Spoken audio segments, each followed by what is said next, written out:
Halo? Hah? Saya telepon Batara. Oh iya. Sebentar. Ada di rumah. Kumaha itu. Teman Panji. Dan ini dia nih Adoni. Jadi Panji tadi telepon si Batara. Temen Panji nih.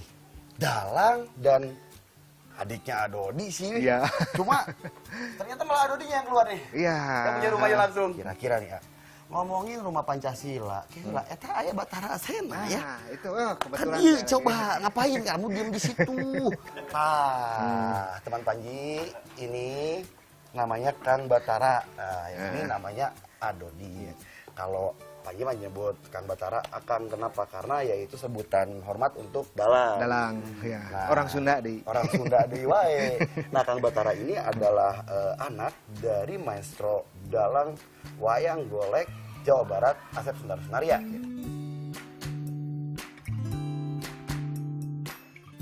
Ange. Siapa tuh? Masalah ulah kotor hati.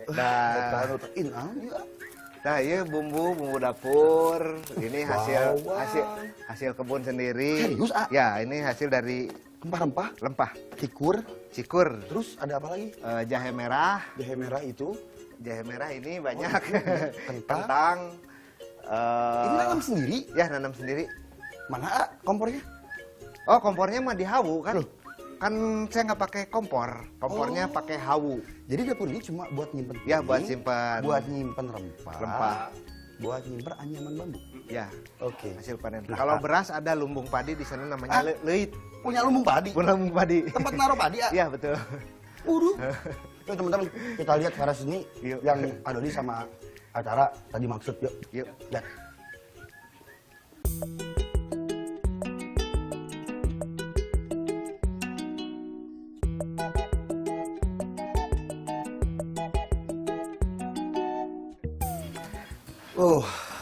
Ini ruangan apa nih, A? Bagus banget sih. Ini ruangan memang tadinya buat latihan gamelan anak-anak, buat belajar karawitan. Oh, ih. Ya. Gamelan. Ini Ukiran Pajajaran. Oh, serius, A? Ya. Iya, ukiran hampir punah, hampir tidak digunakan lagi sekarang ukiran ini. Saya bangun kembali sama Abah Asep waktu itu. Cuman sebelum ini selesai, Abah Asep sudah meninggal. Belum sempat lihat. Dan ini karya terakhir. Gila, ini ada yang lucu nih teman-teman. Ini kayak kenal saya. Ini wayangnya serius. Ini wayang ini. Ini wayang sering masuk TV. Dinet lama nih. Oh ya, bukan sekedar wayang. Ya. Nih, Dinet dulu ada nama program Dinet bukan sekedar wayang. Waktu bulan puasa itu lama juga sih programnya. Ini wayangnya. Ini wayang ini. Iya enggak? Iya. Karena Abah Tara dulu ngedalam di situ. Iya, betul. Coba A, dikit dong. A. Ayo orang udah cepot. Ayo. Aduh, ada apa? Mana teh? Gue nggak beremai banget nak. Malu tuh ada Panji jadi saya merah nih mukanya. Bah cepot teh sabaraha itu pamajikan teh. Pamajikan sabaraha. Ai nu resmi mah hiji. Hah? Nah, A, ini teh kalau teknik memainkan boneka kayu yang dibuat karakter cepot ini. Itu ada tekniknya nggak sih, A? Ada. Tekniknya ini Gampang nggak sih, A? Atau susah? tali ini diputer. Nah, nih. coba, ini. Tuh, ya ini yang Jelek banget ya Gareng, wayang, A. gareng. Model- gareng. Nah, Coba Panggil hiji sama ewan. Abah. A. Ini adik kakak. Ini apa nih? Punakawan. Ini gareng. Hmm? Ya. Ini gareng, ini dawalat. Jadi tekniknya supaya tangan diem, tak nggak gini, gitu. Tangan Panji nggak gini. Ini diputar. Hmm? Nah, tali ini diputar. Hmm? Nah, jadi diem tangannya. Gimana? Coba nih. Tuh. Nah, tapi sebaiknya janganlah nanti saya beneran jadi berkurang. A, kalau nggak bisa mah apa weh? Kalau nggak laku saya main ular gitu kan, atau nyari ular atau rescue ular, kan saya bisa dalang, A. Betul. Jadi pagelaran wayang ini, Panji, hampir setiap satu pagelaran wayang itu mewakili hampir semua seni. Oh gitu? Iya. Kok bisa gitu? Musik seni seni musik musikal. ada. Oh Seni iya. lukis ada. Orkestra tradisional. Betul. Seni ukir ada. Seni tari. Seni tari ada, seni teater ada, seni lagu ada. Di balik itu dengan pagelaran wayang ada teknik pertumbuhan perekonomian masyarakat. Dalam satu pagelaran wayang itu banyak yang dagang, martabak kampung, Ya. bakso kampung. Jadi membangun perekonomian juga Betul, sebetulnya betul. kesenian ini. Hai Dede, saya siapa namanya? Ya, Wah Miki. Kang Miki di sini. Sini. Lu jangan Biasa. lihat Kang Miki ini, ponakan saya ini nih, anaknya Akang Batara, itu kecil ya, dan dia nggak bisa ngedalang. Tar dulu. Di dalam badannya ada darah seni yang sangat kuat dari seorang maestro dalang wayang golek almarhum Abah Asep Sunandar Naria. Nah, ini namanya Walmiki, ini Piasa, Panji. Apa ini? Walmiki itu yang menciptakan, yang menulis buku Ramayana. Oh, arti. Piasa yang menulis buku Mahabharata. Jadi ini bentuk penghargaan saya buat mereka, saya kasih nama Sesuai beliau, dengan Yang- cerita Mahabharata. Karena mereka akan memberikan makanan untuk kita. Betul. Iya sih. Ini bagian dari pemanfaatan apa ya, hasil alam sebetulnya teman-teman. Soalnya nggak jauh-jauh dari kelestarian sih.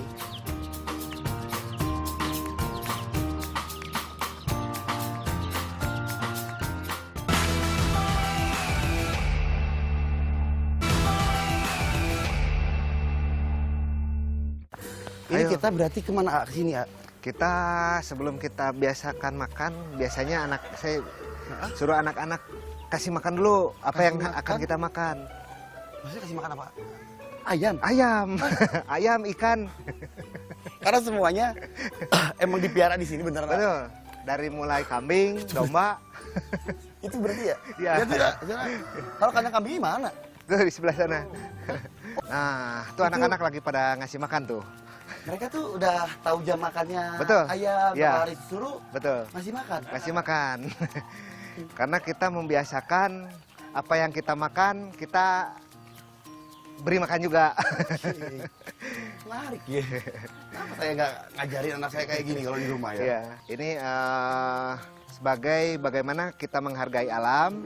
Jadi kita nggak cuma makan daging ayam, nggak cuma makan telur ayam, Oke. tapi kita juga harus memberi makan mereka. Mereka. Karena mereka akan memberikan makanan untuk kita. Gitu. Betul. Iya sih.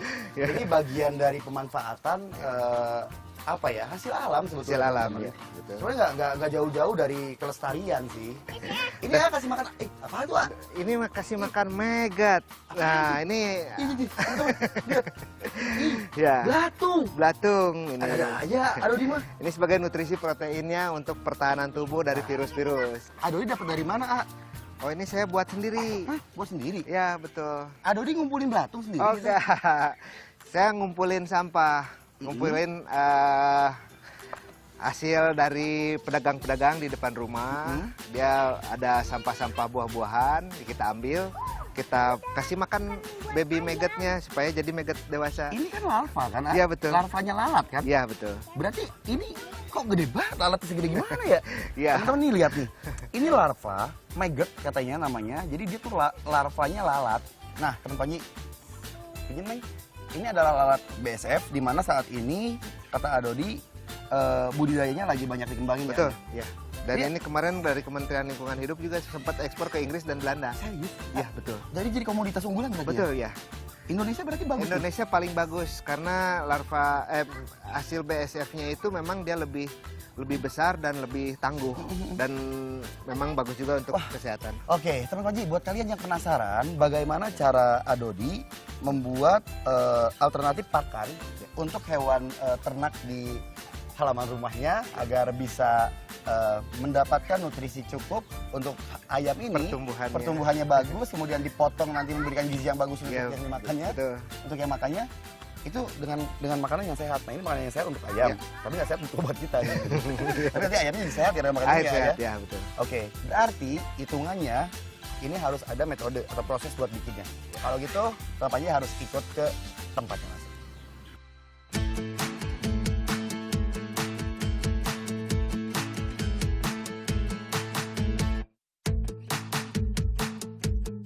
Ini adalah maggot BSF yang berasal dari lalat black soldier fly.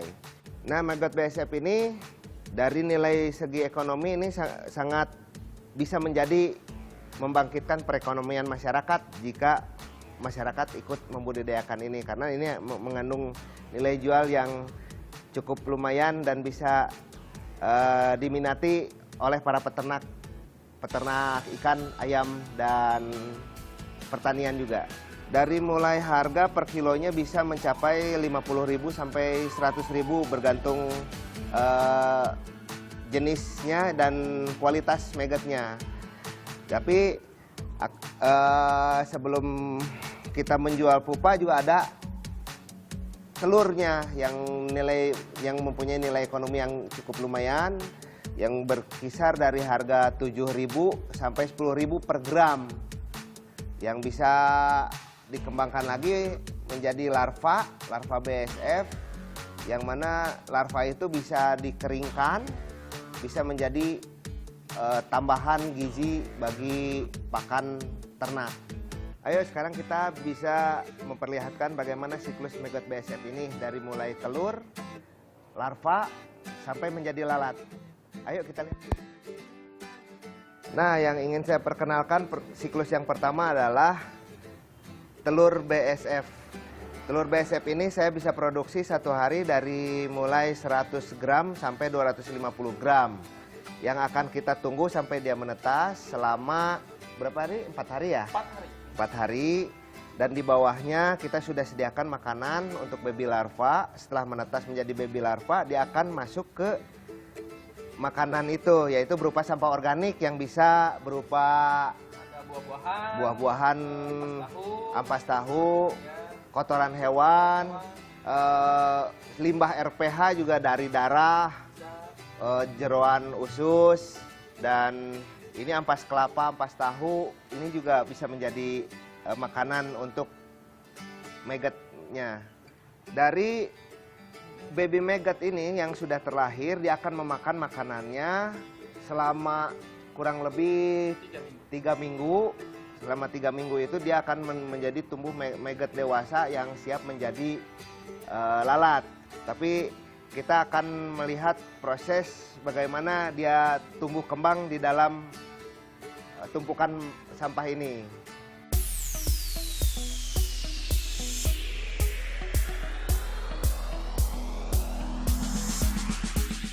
Nah, ini baby larva ini dari sana yang sudah usia 2 minggu ya.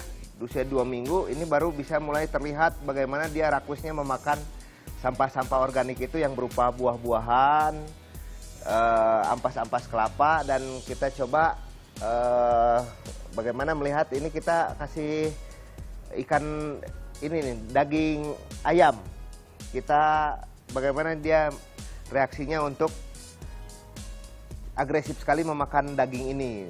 Ini akan 1 minggu lagi akan berubah menjadi, dia akan ganti kulit, dan larva-larva yang asalnya tadinya berbadannya putih berubah menjadi pripupa yang siap menjadi kepompong, yang itu warnanya hitam. Dari warna hitam itu dia akan bermigrasi, dia pindah ke sendiri, dia jalan masuk ke dalam saluran, dia ingin melakukan proses menjadi kepompongnya, dia mencari tempat kering. Nah, di sini ini udah mulai kita siap panen, yang akan kita pindahkan ke kandang lalat. Nah, dari proses ini dia akan menjadi pupa. Setelah menjadi pripupa ini dia akan pergi sendiri mencari tempat kering yang akan berubah menjadi kepompong. Coba, nah ini nih. Yang ini sudah mulai bisa dimanfaatkan menjadi nilai ekonomis yang kita bisa jual atau kita bisa kembali lagi ke kandang lalat untuk menjadi lalat itu bertelur.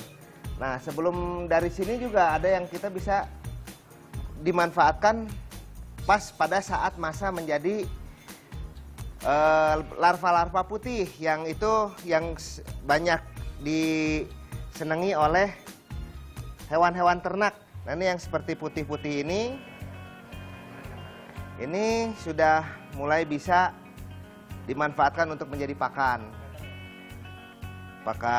ikan, pakan ayam, pakan burung, dan yang paling penting ini bisa membuat antibiotik untuk hewan tersebut, sehingga hewan tersebut lebih aman dari penyakit yang disebabkan oleh virus-virus yang berada di lingkungan. Nah, kita panen dulu pripupa. Ayo kita panen dulu. Nah, ini kita akan masukkan pripupa ini ke dalam kandang lalat yang sudah kita buat di atas. Ayo kita lihat. Ini telurnya dengan kepadatannya seperti ini. Dari sini kita mulai panen telur dengan cara diambil saja oleh pisau ya, pisau lalu dikumpulkan ke dalam tisu. Dari tisu tadi disimpan di tempat penetasan telur.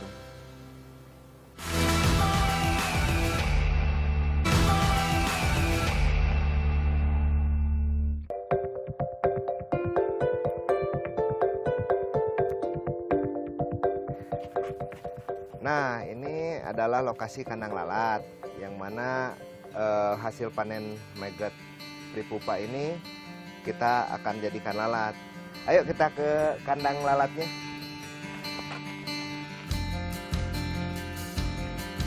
Nah, ini pripupa ini kita akan langsung masukkan ke dalam tempat dia berpuasa menjadi kepompong. Dia harus terhindar dari matahari, cahaya langsung, dan lebih cenderung gelap. Dia akan lebih cepat membentuk lalatnya. Nah, kita jaga kelembaban udara di sini dengan terkena sinar matahari. Ini untuk merangsang mereka untuk berkembang biak secara kawin ya, kawin untuk menghasilkan telur-telur. Nah, di sini yang namanya lalat ini usianya cukup pendek. Yang jantan ketika dia kawin, setelah selesai kawin dia akan mati. Lalu disusul oleh betina ketika dia ada telur dan dia melahirkan telurnya, dia akan mati juga. Dan disinilah dia proses dia bertelur. Ini sedang bertelur. Dia menelurkan telurnya di dalam rongga-rongga yang sangat kecil sekali. Yang telurnya yang tadi kita lihat di bawah tadi yang sudah siap ditetaskan tadi. Nah, di sini ini telurnya dengan kepadatannya seperti ini. Dari sini kita mulai panen telur dengan cara diambil saja oleh pisau ya, pisau lalu dikumpulkan ke dalam tisu. Dari tisu tadi disimpan di tempat penetasan telur.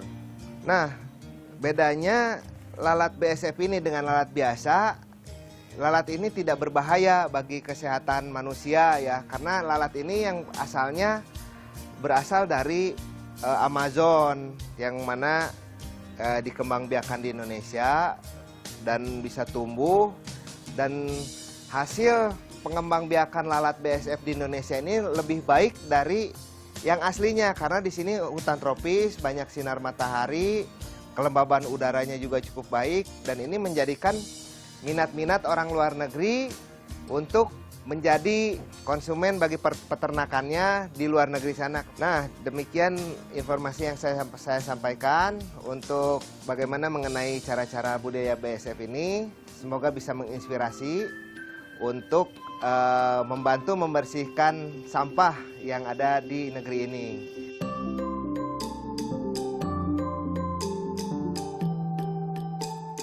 Nih, banyak banget pelajaran nih yang aku ambil dari Adodi, Atara gitu, dengan format dan konsep kehidupannya yang balik ke tradisional, Ke alam. Kita hanya memanajemen alam. Ini sih bagus karena apa sih, sehat, kemudian bisa jadi murah juga sih ya. Betul. Karena semuanya akhirnya kita dapat tanpa ada proses panjang. Ya, betul. Dan kelihatan lah miaranya, ada prosesnya dan segala macamnya tuh jelas. Ya. Dan jadi kegiatan yang positif dan sehat akhirnya untuk kita dan keluarga. Oke, teman Panji. Kalau gitu, Sebentar. Sebelum kita ini, kita dari tadi ngasih makan terus nih. Nah, sekarang kita nikmati hasil dari peternakan kita. makan. Ayo kita makan. Dari mulai nasinya, belutnya, asin belut tuh. Oke, Saya buat gimana? sendiri. Gimana, Ayo kita gimana? ke saung. Makan yuk, teman-teman yuk.